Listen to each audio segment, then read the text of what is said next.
সুপ্রিয় ছাত্রছাত্রী, তোমরা যারা ক্লাস এই মুহূর্তে দেখছো, সরকারি হাজী মোহাম্মদ মহসিন কলেজের বাংলা বিভাগের পক্ষ থেকে আমি তোমাদের সবাইকে স্বাগত জানাচ্ছি। তোমরা নতুন একাদশ শ্রেণীতে ভর্তি হয়ে অনলাইনের ক্লাসে বাংলা পাঠে তোমাদেরকে স্বাগত জানাচ্ছি। তবে ক্লাস শুরু করার আগে আমি তোমাদের সঙ্গে কিছু প্রয়োজনীয় কথাবার্তা সারতে চাই। আমরা একটা সংকটকালের মধ্যে দিয়ে যাচ্ছি। না হয় আজকে এই মুহূর্তে এই ক্লাসটি হতো অনেক বেশি প্রাণবন্ত এবং অনেক বেশি হৃদয় ছোঁয়া। তোমরা আমার সামনে আমি দেখতে পাচ্ছি আমার কল্পিত চোখে যে তোমরা নতুন নতুন মুখ সারা ক্লাস জুড়ে তোমরা বসে আছো, অদ্ভুত উদ্গ্রীব হয়ে উদ্বেল চোখে তাকিয়ে আছো আমার দিকে। কিন্তু আজকে পরিস্থিতির কারণে সেটা সম্ভব হচ্ছে না। তারপরেও যতটুকু সম্ভব আমরা এই অনলাইনের ক্লাসের মাধ্যমে আমরা জানব, আমরা যতটুকু পারি আমরা জানার চেষ্টা করব। এই নয় যে আমাদের দেশ একটা সংকটকালের মধ্যে যাচ্ছে, আমরা হাত পা গুটিয়ে বসে থাকব। তোমাদেরকে প্রথমতই বলিনি যে এই সংকটকালের মধ্যে অনেক তরুণ তরুণী কিন্তু নানা রকম অভ্যাস, মাদকাসক্তির কবলে অভ্যস্ত হয়ে পড়ছে। তো এই বিষয়টির দিকে আমি তোমাদের দৃষ্টি আকর্ষণ করছি। কোনোভাবেই কোনো মতে কোনো রকম কোনো কিছু, কোনো মাদক যে আমি একটু টেস্ট নিয়ে দেখি না কেমন লাগে, এই টেস্ট নিতে গেলেই তোমার সর্বনাশ ডেকে আনবে। আমি তোমাদেরকে আমার এই ক্লাসের মাধ্যমে সতর্কতা করছি। মাদকাসক্তের অভিশাপ থেকে দূরে থাকো। তোমার পরিবারকেও শেষ করে দেবে, তোমার নিজের জীবনটাকেও ধ্বংস করে দেবে এই মাদকাসক্তি। তো কাজেই তুমি একাই 100। তোমার একক শক্তি, তোমার ঐকান্তিক ইচ্ছা যদি থাকে তাহলে তুমি নিজেই বদলে দিতে পারবে চিরাগত ঋতু। আমি সবসময় বলি, ক্লাসে বলে থাকি, আমার মনে পড়ছে যে আমি বলে থাকি আমার ছাত্রছাত্রীদেরকে, তুমি ইচ্ছে করলে বর্ষাকে বসন্ত বানিয়ে নিতে পারো, তুমি ইচ্ছে করলে শীতকে তুমি গ্রীষ্ম বানিয়ে দিতে পারো। সবকিছু তোমার মনের ব্যাপার। আমার কথাগুলো আমি জানি না তোমাদের কেমন লাগছে, যেহেতু আমি আজকের ক্লাসে তোমাদেরকে আমাদের জাতীয় কবি কাজী নজরুল ইসলামের বিখ্যাত একটি কবিতা পড়াবো। সেই কবিতাটির নাম হচ্ছে বিদ্রোহী কবিতা। কিন্তু তারও আগে আরো কিছু কথা থেকে যায়। যেমন আমি তোমাদেরকে এখনো পর্যন্ত আমি আমার নামটা বলিনি। হ্যাঁ, আমি পরিচিত হইনি তোমাদের সঙ্গে। আমি তোমাদের বাংলা বিষয়ের শিক্ষক। আমার নাম মোহাম্মদ মহিউদ্দিন। তবে এই নামটার আড়ালে আর একটা নাম আমার আছে। সবাই অধিকাংশ মহি মোহাম্মদ নামে আমাকে চেনে। এই নামে আমার বই পুস্তক লেখালেখি সব কিছুই চলে। তো তোমরা যারা পাঠগ্রাহী আছো, যারা পাঠ করতে ভালোবাসো, তোমরা এই নামটা মনে রাখলেও চলবে। মহি মোহাম্মদ দিয়ে আমাকে সহজেই খুঁজে পাওয়া যায়। তো আমাদের বাংলা বিভাগ সরকারি হাজী মোহাম্মদ মহসিন কলেজে আমি জানি না তোমরা কয়জনের নাম ইতিমধ্যে জেনেছো, তোমরা জেনে থাকবে আশা করি। তো তারপরেও আমি একবার তোমাদের সবার সুবিধার্থে আমি সিরিয়াল বাই সিরিয়াল আমাদের শিক্ষকদের নামগুলো তোমাদের কাছে বলে যাই। যদি তোমরা স্মরণে রাখতে পারো তাহলে পরবর্তীতে হয়তো এটা উপকার দেবে তোমাদের জন্য। প্রথমে আছেন বিভাগীয় প্রধান ডক্টর AKM ইলিয়াস ইলু, সহযোগী অধ্যাপক তিনি বাংলা বিভাগের বিভাগীয় প্রধান। তারপরে আছে আমি সহকারী অধ্যাপক মোহাম্মদ মহিউদ্দিন। এরপরে আছেন সহকারী অধ্যাপক জনাব মোহাম্মদ নজরুল ইসলাম। তারপরে আছেন জনাব ফারজান আক্তার। তারপরে আছেন জনাব হাফিজুর রহমান। তো এই শিক্ষকরা তোমাদেরকে ক্রমান্বয়ে ক্লাস নেবেন। হয়তো তোমরা অনলাইনের মাধ্যমেও তাদের ক্লাস পাবে, বাংলা বিষয়ের ক্লাস পাবে। তো আমি তোমাদের এই প্রারম্ভিক কথাবার্তা বলে আজকে কাজী নজরুল ইসলামের বিখ্যাত কবিতা বিদ্রোহী প্রসঙ্গে চলে যাব। তো প্রথমতেই এই বিখ্যাত কবিতাটা পড়তে গেলে আমি যথারীতি যা বলে থাকি সেটা হচ্ছে, তোমাদেরকে কবিতা পড়তে গেলে আগে কবিতা কাকে বলে সেটা জানতে হবে বলে আমার মনে হয়। যে কবিতা কাকে বলে তুমি যদি এটা একেবারে নাই জেনে কবিতা পাঠ করো, তাহলে এটা কেমন যেন একটি কাঁচা কাঁচা ব্যাপার হয়ে যায়। তো আমার পরামর্শ যে তুমি কবিতা কাকে বলে এই বিষয়টি আগে তোমার জানা থাকা আবশ্যক। কবিতা তোমরা পড়ে এসছো,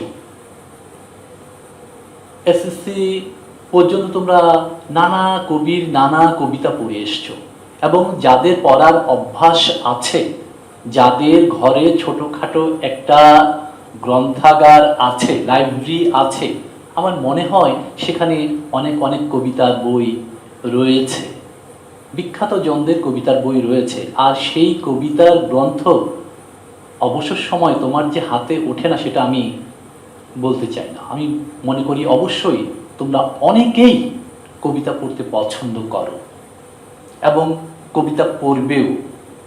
কবিতা পড়বে এই জন্য যে নিজের মনকে সমৃদ্ধ করার জন্যে, নিজের মনকে সুখ স্বাচ্ছন্দ্যে আনন্দে ভরিয়ে দেবার জন্য, নিজের মনকে নান্দনিকতায় ছুঁয়ে দেওয়ার জন্য, নিজের স্বপ্নগুলোকে সত্যি করার জন্য, সুন্দর একটা স্বপ্ন লালন করার জন্য তোমাকে কবিতা পাঠ করতে হবে, কবিতার দ্বারস্থ হতে হবে। কবিতার যে শব্দ চয়ন, কবিতার যে শব্দ সমষ্টি, সেসব শব্দগুলো তোমাকে এক একটি নতুন দিগন্তে পৌঁছে দেবে। কারণ কবিরা শব্দগুলোকে জেলে যেমন সমুদ্র থেকে, নদী থেকে, জল থেকে ছেঁকে জলশস্য মিন আহরণ করেন, কবিও তেমনি তার জীবন সংসার তন্ন তন্ন করে খুঁজে খুঁজে এক একটি শব্দ দিয়ে, যেমন করে রাজমিস্ত্রি একটা একটা ইট দিয়ে, সিমেন্ট বালি সব কিছু মিশ্রণ দিয়ে একটা একটা ইট দিয়ে সে ইমারত নির্মাণ করে, ঠিক তেমনি কবিও তার শব্দের গাঁথনি দিয়ে নির্মাণ করেন কবিতা। শব্দ মাত্রই কবিতা তা নয়, আবার শব্দই কবিতা, এটা অনেকেই মনে করে। তো আজকে আমরা যে কবিকে জানব, যে কবির বিখ্যাত একটি কবিতা আমরা পাঠ করব, সেই কবি হচ্ছেন কাজী নজরুল ইসলাম। কাজী নজরুল ইসলাম আমাদের জাতীয় কবি, এই কথা বলার অপেক্ষায় রাখে না, কারণ তোমরা এই কথাটি জানো। তোমরা মাধ্যমিক এবং প্রাথমিক লেভেলে কাজী নজরুল ইসলামের অনেক ছড়া কবিতা পড়ে এসছো, তোমরা তার সম্পর্কে মোটামুটি জানো, তার জীবন সম্পর্কে আমরা কিছু না কিছু জানি। তারপরও আজকে এই পাঠ আমরা নেবার আগে, শুরু করার আগে আমার মনে হয় কাজী নজরুল ইসলামের জীবনী একটু আমাদের জানাটা কর্তব্য। তোমরা নিশ্চয়ই এই তথ্যটুকু জানো যে কাজী নজরুল ইসলাম জন্মগ্রহণ করেছেন ওপার বাংলায়। তিনি বাংলাদেশের জাতীয় কবি, তিনি জন্মগ্রহণ করেছেন ভারতের পশ্চিমবঙ্গে। তারপরে তিনি দারিদ্রতার সাথে একে একে যুদ্ধ করেছেন। মাত্র 8 বছর বয়সে পিতাকে হারিয়ে তিনি চরম দারিদ্রতার মুখে পতিত হন। তারপরে আমরা এও দেখেছি মক্তব থেকে তিনি পাশ করার পরে ওই মক্তবেই তিনি কি করছেন, শিক্ষকতা করছেন। তারপরে এও দেখেছি আমরা 12 বছর বয়সে কাজী নজরুল ইসলাম লেটোর দলে যোগ দিয়েছিলেন। লেটোর দল তিনি কি করতেন, পদ রচনা করতেন, গান করতেন, পালা গান রচনা করতেন। তখন থেকে এই পালা গান রচনা করতে করতেই তার মধ্যে এক ধরনের সৃষ্টিশীল প্রতিভার স্ফুরণ আমরা লক্ষ্য করি। তার জীবনী ঘাটলে আমরা আরও অনেক অনেক রোমাঞ্চকর কাহিনী আমরা জানতে পারি। প্রথম বিশ্বযুদ্ধ 1914 সালে সংঘটিত হয়েছে। আমরা দেখতে পাই যে কাজী নজরুল ইসলাম তিনি 10ম শ্রেণী পর্যন্ত পড়াশোনা করেছেন। আমি খুব সংক্ষিপ্তভাবে তোমাদেরকে বলে যাচ্ছি। 10ম শ্রেণী পর্যন্ত পড়াশোনা করেছেন, কিন্তু 1917 সালে তিনি 49 নম্বর বাঙালি পল্টনে যোগ দিয়েছিলেন। কেন যোগ দিয়েছিলেন? কাজী নজরুল ইসলামের মধ্যে ছিল অসম্ভব রকমের দেশপ্রেম। এই দেশপ্রেমকে পুঁজি করে তিনি ইংরেজদের হয়ে যুদ্ধ করতে গেছেন, কিন্তু এর পেছনে অন্য একটি কারণ লুকিয়ে আছে। আমাদের বাংলা সাহিত্যে, কাব্য সাহিত্যে যেসব কবি আছেন তার মধ্যে দেখো যে আমরা কাজী নজরুল ইসলামকে পেয়েছি তোমার বিদ্রোহী কবি হিসেবে। কাজী নজরুল ইসলামকেই আমরা পেয়েছি যিনি যুদ্ধ করার জন্য প্রথম বিশ্বযুদ্ধের সৈনিক হয়েছিলেন। তো যে কারণটি লুকিয়েছিল যুদ্ধ করার পেছনে, সেটির পেছনে একটু করে আমরা বোধহয় জানার চেষ্টা করতে পারি যে এই দেশ তখন ইংরেজদের কবলে, ইংরেজদের অমানসিক অত্যাচার নির্যাতন চলছে। এদেশের তরুণদের কোনো যুদ্ধের অভিজ্ঞতা ছিল না, সম্মুখ যুদ্ধের কোনো অভিজ্ঞতা ছিল না। কিছু কিছু তরুণ যারা খুব বেশি দেশপ্রেমে উদ্বেলিত হয়ে তারা কিছু করার জন্য উন্মাদ হয়েছে। ইংরেজদের অত্যাচার, ইংরেজদের শাসন শোষণের বিরুদ্ধে তারা আস্তে আস্তে কথা বলতে শুরু করেছে। তাদের মানসিক অবস্থা কেমন? তাদের মানসিক অবস্থা এমন হয়েছে যে তারা চাইছে এদেশ থেকে কি করতে হবে? ইংরেজদেরকে তাড়াতে হবে। কিছুতেই এদেশের জনগণকে ইংরেজদের পদানত হয়ে আর থাকতে দেবে না। কিন্তু তার জন্য কি দরকার? তার জন্য দরকার রণকৌশল জানা। কিন্তু এই রণকৌশল জানবে কি করে এদেশের তরুণরা? এদেশের তরুণদেরকে আগে কি করতে হবে? যুদ্ধ শিখতে হবে। এদেশ থেকে যদি ইংরেজদেরকে তাড়াতে হয়, তাদের বিরুদ্ধে যে যুদ্ধ করতে হয়, তাদেরকে কি করতে হবে? আগে অভিজ্ঞতা সঞ্চয় করতে হবে। তো এই ধরনের মানসিক পরিকল্পনা নিয়ে কিন্তু এদেশের কিছু তরুণ তদানীন্তন সেই 49 নম্বর বাঙালি পল্টনে সৈনিক হিসেবে যোগদান করেছিলেন। তন্মধ্যে আমাদের কবি কাজী নজরুল ইসলাম অন্যতম। কিন্তু যাই হোক, কাজী নজরুল ইসলাম হাবিলদার পর্যন্ত তার পদোন্নতি হয়েছিল, কিন্তু বড় দুঃখের বিষয় কাজী নজরুল ইসলাম সম্মুখ যুদ্ধের কোনো অভিজ্ঞতা অর্জন করতে পারেননি। কারণ 1920 সালে বাঙালি পল্টন ভেঙে দেওয়া হলো। কাজী নজরুল ইসলাম ততদিনে তার কবিতা, গল্প প্রকাশিত হয়ে গেছে। তিনি ফেরত আসলেন আবার কলকাতায়। তারপর তিনি লিখলেন, তার কবিতা লিখতে শুরু করলেন। তারপরে তার সম্পাদনা আমরা দেখেছি, তিনি তিনটি পত্রিকা সম্পাদনা করেছেন। লাঙল, তারপর নবযুগ, ধূমকেতু, তিনটি পত্রিকা তিনি সম্পাদনা করেছেন। তারপরে এই যে বিদ্রোহী কবিতা, এই বিদ্রোহী কবিতার প্রকাশ সাল ছিল 1922 সাল। আমি যতটুকু জানি রফিকুল ইসলামের জীবনী গ্রন্থে, কাজী নজরুল ইসলামের রচিত কাজী নজরুল ইসলামের জীবনী গ্রন্থে তিনি লিখেছিলেন যে 1921 সালের অক্টোবর কি নভেম্বর মাসের দিকে এক রাতে কমরেড মুজাফফর আহমদ ছিলেন কাজী নজরুল ইসলামের রুমমেট। তিনি দেখলেন যে রাতের বেলা কবি খুব অস্থির হয়ে পায়চারি করছে আর পেন্সিল দিয়ে কি যেন লিখছে। সে রাতেই, এরকম একটি অস্থির রাতের মধ্যে দিয়েই কাজী নজরুল ইসলাম রচনা করেছিলেন বিদ্রোহী কবিতা। সকালে তিনি কমরেড মুজাফফর আহমদকে সেই কবিতা তিনি শুনিয়েছিলেন। তো 1922 সালে সাপ্তাহিক বিজলিতে প্রথম এই বিদ্রোহী কবিতা প্রকাশিত হয় এবং সাপ্তাহিক বিজলিতে প্রকাশের পরপরই তিনি কবি খ্যাতি লাভ করেন এরপর একে একে চলতে থাকে তার রচনা। আমরা জানি তার অনেকগুলো কাব্যগ্রন্থ রয়েছে। তো এই বিদ্রোহী কবিতা নেওয়া হয়েছে তার বিখ্যাত কাব্যগ্রন্থ অগ্নিবীণা থেকে। অগ্নিবীণা, বীণাটা কিসের? আগুনের। অগ্নিবীণা কাব্যগ্রন্থ থেকে নেওয়া হয়েছে। প্রাণ কবিতা বলা যায় একেবারে বিদ্রোহী কবিতা। তোমাদের জন্য পাঠ্য করা হয়েছে সংক্ষিপ্ত আকারে, কবিতাটা বড়। তো বিদ্রোহী কবিতাটা পাঠ্য করা হয়েছে এবং তারপরে তার আরো আরো কাব্যগ্রন্থ রয়েছে, চক্রবাক, সিন্ধু হিন্দোল, হ্যাঁ, সাম্যবাদী, সর্বহারা, এবং তার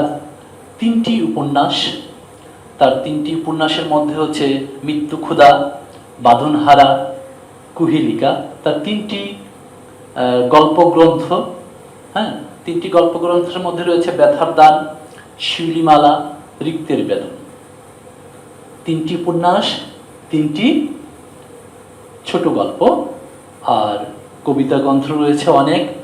নাটক রয়েছে, নাটক রচনা করেছেন তিনি অনুবাদ করেছেন, তিনি চলচ্চিত্রায়ন করেছেন, গ্রামোফোনের ব্যবসা করেছেন। শুধু তাই নয়, নিজে কণ্ঠ দিয়েছেন, গান গিয়েছেন, আর সবচেয়ে বড় কথা যেটা, সেটা হচ্ছে তিনি অজস্র গান লিখেছেন, সুর দিয়েছেন, যেটি আমরা নজরুল সঙ্গীত হিসেবে পেয়েছি। নজরুল সঙ্গীত আমাদের কাছে খুবই প্রিয়। আমি জানি না আজকে যদি তোমরা আমার সামনে উপস্থিত থাকতে, তাহলে আমি বলতাম যে তোমাদের মধ্যে কে কে নজরুল সঙ্গীত গাইতে পারো। আমি এই কথাটি নির্ঘাত তোমাদেরকে বলতাম। হয়তো আমি তোমাদের মধ্যে থেকে দু একজনকে পেয়ে যেতাম যাদের কণ্ঠে সুরলয়িতভাবে তোমরা নজরুল চর্চা করো, নজরুল সঙ্গীত পরিবেশন করতে পারো। এই বিখ্যাত বিদ্রোহী কবি, জাতীয় কবি, আমাদের জাতীয় কবি হয়েছেন। তাকে 1972 সালে আমাদের জাতির জনক বঙ্গবন্ধু শেখ মুজিবুর রহমান এদেশে নিয়ে আসেন, নাগরিকত্ব প্রদান করেন, আমাদের জাতীয় কবি হিসেবে সম্মান প্রদর্শন করেন। তো এই বিশ্ববরণ্য এই বিখ্যাত কবি জন্মগ্রহণ করেছিলেন 1899 সালে এবং মৃত্যুবরণ করেছেন 1976 সালে। তার কবর দেওয়া হয়েছে ঢাকা বিশ্ববিদ্যালয়ের কেন্দ্রীয় মসজিদ, জামে মসজিদের পাশে তার কবর রয়েছে। তার ইচ্ছা অনুযায়ী তাকে ওখানে কবর দেওয়া হয়েছে। তো এই বিখ্যাত কবি, তার যে সৃষ্টি প্রতিভা, তার ভেতরের যে অগ্নি স্পর্শ, এই অগ্নি স্পর্শ যদি আমরা তার কবিতা পাঠ করে যদি বুঝতে না পারি, ধরতে না পারি, তার চেতনাটাকে যদি আমরা কাজে লাগাতে না পারি, তাহলে তার কবিতা পড়া বৃথা হবে বলে আমি মনে করি। নজরুল যে চেতনায় এদেশের মধ্যবিত্তের প্রথা শৃঙ্খল বিরোধী ঘুমকাতুরে মধ্যবিত্ত শ্রেণীকে জাগাতে চেয়েছেন, সেই জাগানোর মধ্যে, চেতনার মধ্যে আমাদের চেতনা যদি মিশিয়ে আমরা জাগতে না পারি, তাহলে তার কবিতা পড়া বৃথা হবে বলে আমি মনে করি। তোমরা কবিতা পড়বে, এই কবিতা তোমরা অনেক অনেক আবৃত্তি শুনবে, বিভিন্ন মাধ্যমে ছড়িয়ে ছিটিয়ে আছে। অনেক অনেক বিখ্যাত জন বিদ্রোহী কবিতা আবৃত্তি করেছেন, আমরাও পাঠ করব এখন। তো বিদ্রোহী কবিতার মধ্যে যে বিদ্রোহের যে ভাব, সেই ভাবটুকু আমাদেরকে উপলব্ধি করতে হবে। আর সেই ভাবটুকু উপলব্ধি করলে দেখবে তোমরা যে তোমাদের মধ্যে যে চেতনাবোধ জাগ্রত হচ্ছে, যে ভাব, যে প্রেম, যে ভালোবাসা জাগ্রত হচ্ছে, তার অন্তমূলে, কেন্দ্রীয় মূলে রয়েছে দেশ। তার কেন্দ্রমূলে রয়েছে দেশ। এ দেশে কোনো রকমের অন্যায়, অবিচার তিনি কি করবেন না? সহ্য করবেন না। হ্যাঁ, শির নেহারি আমারই নত শির ওই শিখরি হিমাদ্রি। আর তিনি বলছেন এই কবিতাতেই শেষে যে অনুরণন রয়েছে, আমরা পড়বো এই কবিতাটা, আমরা পড়ে যাবো, একবার পড়বো। তো আমি যে ভাবের যে কথাটুকু আমি তোমাদেরকে বলতে চাই সেটা হচ্ছে যে তিনি এই কবিতায় ব্যক্ত করছেন যে যতদিন পর্যন্ত শোষিতের চিৎকার শোনা যাবে, বঞ্চনার হাহাকার শোনা যাবে, ততদিন পর্যন্ত তিনি তার এই বিদ্রোহ কি করবেন না, থামাবেন না। ততদিন পর্যন্ত এই বিদ্রোহ চলবে। তো নজরুলের বিদ্রোহকে আমরা যারা তরুণ, তোমরা যারা তরুণ আছো, এই তরুণের মধ্যে ছড়িয়ে নিতে হবে। দেশের জন্য কাজ করতে হবে, নিজেদেরকে অসৎ পথ থেকে কি করতে হবে, বাঁচিয়ে রাখতে হবে, নিজেদেরকে তৈরি করতে হবে, নিজেদেরকে নির্মাণ করতে হবে, তোমার চেতনা বোধকে কি করতে হবে, জাগ্রত করতে হবে। হ্যাঁ, এদেশ মাটি সার্বভৌমত্বে তোমার দেবার অনেক কিছু আছে।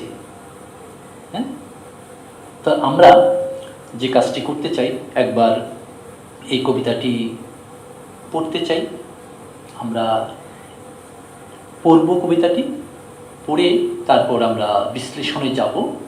তোমাদের যাদের কাছে তোমাদের বই আছে, তোমরা বারবার করে কবিতাটি পড়বে। তো আমি ওরকম ভাবে হয়তো তোমাদেরকে পাঠ করে শোনাতে পারবো না, যতটুকু পারি আমি তোমাদেরকে পাঠ করে শোনাতে চেষ্টা করছি। আমি পড়ে যাব, পড়ার পরে তারপর আমি এই কবিতার বিশ্লেষণে যাব। বিদ্রোহী কাজী নজরুল ইসলাম।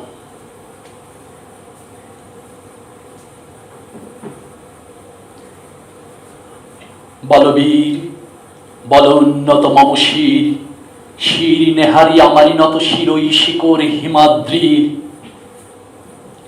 আমি চির দুর্দম দুর্বিনীত নৃশংস, মহাপ্রলয়ের আমি নটরাজ, আমি সাইক্লোন, আমি ধ্বংস, আমি মহাভয়, আমি অভিশাপ বৃদ্ধি, আমি দুর্বার, আমি ভেঙে করি সব চুরমার। আমি অনিয়ম শৃঙ্খল, আমি দলে যাই যত বন্ধন, যত নিয়ম কানুন শৃঙ্খল, আমি মানি না কোনো আইন। আমি ভরা তরি করি ভরা ডুবি, আমি টর্পেডো, আমি ভীষ, আমি ভীম ভাসমান মাই। আমি ধৈর্যটি, আমি এলোকেশে ঝড় অকাল বৈশাখীর, আমি বিদ্রোহী, আমি বিদ্রোহী সুদ বিশ্ব বিধাত্রীর। বলবীর চিরোন্নত মম শির, আমি সৃষ্টি, আমি ধ্বংস, আমি লোকালয়, আমি শ্মশান, আমি অবসান নিঃসাবসান, আমি ইন্দ্রাণী সুদ, হাতে চাঁদ ভালে সূর্য। মম এক হাতে বাঁকা বাঁশের বাঁশুরি, আর হাতে রণতুর্য। আমি বেদুইন, আমি চেঙ্গিস, আমি আপনার ছাড়া করি না কাহারে কুর্নিশ। আমি বজ্র, আমি ঈশান বিশানে ওঙ্কার, আমি ইসরাফিলের সিংহার মহা হুঙ্কার। আমি পিনাক পানির ডমরু ত্রিশূল, ধর্মরাজের দণ্ড, আমি চক্র ও মহাশঙ্খ, আমি প্রণবনাদ প্রচণ্ড। আমি খ্যাপা দুর্বাসা বিশ্বামিত্র শিষ্য, আমি দাবানল দাহ, দাহন করিব বিশ্ব। আমি উন্মন মন উদাসীর, আমি বিধাতার বুকে ক্রন্ধন শ্বাস, হা হুতাশ, আমি হুতাশীর। আমি বঞ্চিত ব্যথা পথবাসী চির গৃহহারা যত পথিকের, আমি অবমানিতের মরম বেদনা বিষ জ্বালা প্রিয় লাঞ্ছিত বুকে গতি ফের। আমি উত্তর বায়ু মলয় নীল উদাস পূর্বী হাওয়া, আমি পথিক কবির গভীর রাগিনী বেনু বিনে গান গাওয়া। আমি আকুল নিধাগ তিয়াসা, আমি রৌদ্র রুদ্র রবি, আমি মরুণীর ঝড় ঝড় ঝড়, আমি শ্যামলিমা ছায়া ছবি। আমি অরফিয়াসের বাঁশুরি মহাসিন্ধু তোলা ঘুম ঘুম, ঘুম চুম দিয়ে করি নিখিল বিশ্ব নিঝুম। মম বাঁশুরির তালে পাশুরি, আমি শ্যামের হাতের বাঁশুরি। আমি রুষে উঠি যবে ছুটি মহাকাশ ছাপিয়া, ভয়ে সপ্ত নরক হাবিয়া দোজক নিভে নিভে যায় কাঁপিয়া। আমি বিদ্রোহীবাহী নিখিল অখিল ব্যাপিয়া, আমি পরশুরামের কঠোর কুঠার নিক্ষত্রিয় করিব বিশ্ব। আনিব শান্তি শান্ত উদার, আমি হল বলরাম স্কন্ধে, আমি উপারি ফেলিব অধীন বিশ্ব, অবহেলে নবসৃষ্টির মহানন্দে, মহাবিদ্রোহী রণক্লান্ত আমি সেই দিন হব শান্ত, যবই উৎপীড়িতের ক্রন্ধন রোল আকাশে বাতাসে ধ্বনিবে না, অত্যাচারীর খড়গ কৃপান ভীম রণভূমে রণিবে না। বিদ্রোহী রণক্লান্ত আমি সেই দিন হব শান্ত, আমি চির বিদ্রোহী বীর বিশ্ব ছাড়ায় উঠিয়াছি একা, চির উন্নত শির। আমি জানি তোমরা যারা আজকে এই ক্লাস দেখছো, তোমরা আমার চাইতে আরো ভালো পাঠ করতে পারবে। তোমরা কবিতাটাকে বারবার করে পাঠ করবে, দেখবে পাঠ করার সময় এক ধরনের অনুভূতি, এক ধরনের চেতনা বোধ তোমাকে গ্রাস করছে। তবে সেটা, সেই চেতনা অশুভ নয়, শুভ। তুমি যখন পড়বে তখন নজরুল যে পটভূমিতে এই কবিতা লিখেছেন, নজরুলের সময়কালটা বিবেচনা করে দেখো যে ইংরেজরা আমাদের দেশের অসহায় জনগণকে কিভাবে নিষ্পেষণ করছিল। তখন একজন কবি, একজন বাঙালি কবি কবিতাকে হাতিয়ার করে নিয়ে কিভাবে গর্জে উঠেছিল। এই কবিতা যারা পড়বে তাদের রক্তের মধ্যে এক ধরনের নেশা ছড়িয়ে যাবে।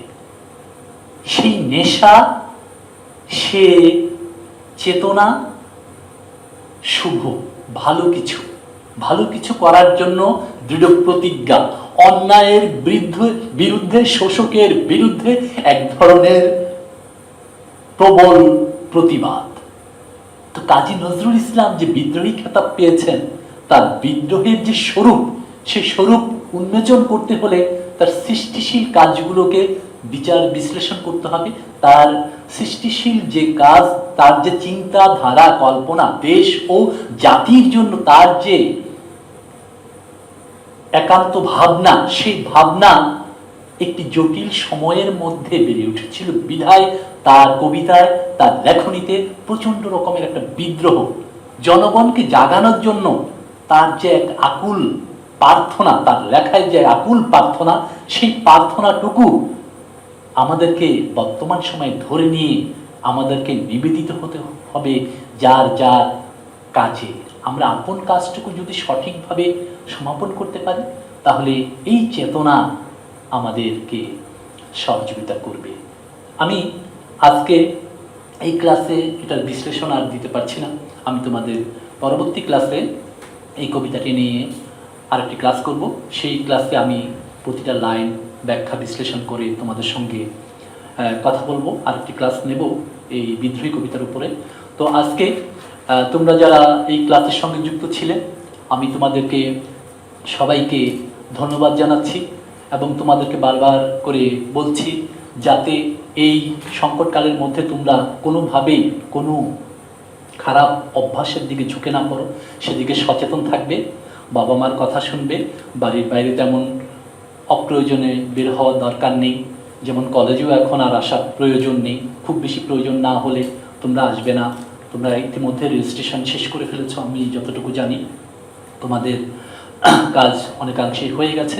তো তোমরা এখন মনোযোগ দিয়ে পড়াশোনা করবে, বইগুলো সংগ্রহ করবে, বাসায় পড়ে বসে বসে তোমরা চর্চা চালিয়ে যাবে। তোমরা ভালো থাকো, সুস্থ থাকো, সুন্দর থাকো। আগামী ক্লাসে আবার তোমাদের সঙ্গে দেখা হবে। আল্লাহ।